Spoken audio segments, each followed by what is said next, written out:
12 তারিখের পর ইনশাআল্লাহ বাংলাদেশের প্রধানমন্ত্রী জনাব তারেক রহমান।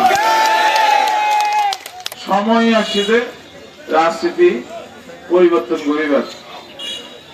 রাজনীতি পরিবর্তন করলে আগে নিজেরও পরিবর্তন হওয়া করি, আগে মানুষের পরিবর্তন হওয়া করি।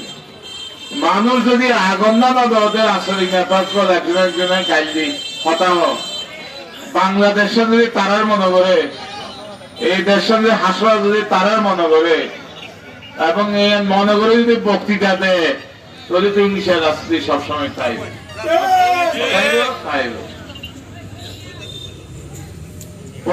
বিদেশে তো বহুত সার্ভে জরিপ হই।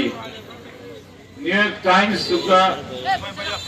ম্যাগাজিন আছে, পৃথিবীর সবচেয়ে বেশি চলে ম্যাগাজিন, ইভেন আমেরিকার ম্যাগাজিন টাইম ম্যাগাজিন। ওই টাইম ম্যাগাজিন থইয়ে দেয় বাংলাদেশের মানুষ এখন তারেক সাহেবের দানের সলমান হাত বুদ্ধি প্রধানমন্ত্রী নির্বাচিত করবে ইনশাআল্লাহ।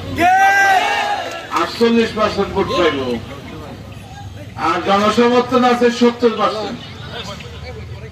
মানে বিয়ে ব্যাপার, ভোট দিবে 70% বিএনপি, আর এটা হওয়ার যে 48% হতে দেব প্রধানমন্ত্রী মানুষে হওয়ার আর কি, বাংলাদেশের মানুষে হওয়ার।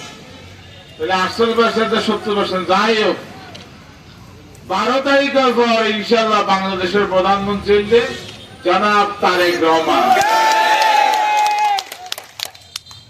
আমরা শহীদ রাষ্ট্রপতি জিয়া রহমানের আমল দেখতেন বাংলাদেশ কি শান্তিটা সে 3.5 বছর অনেক কিছু করতে।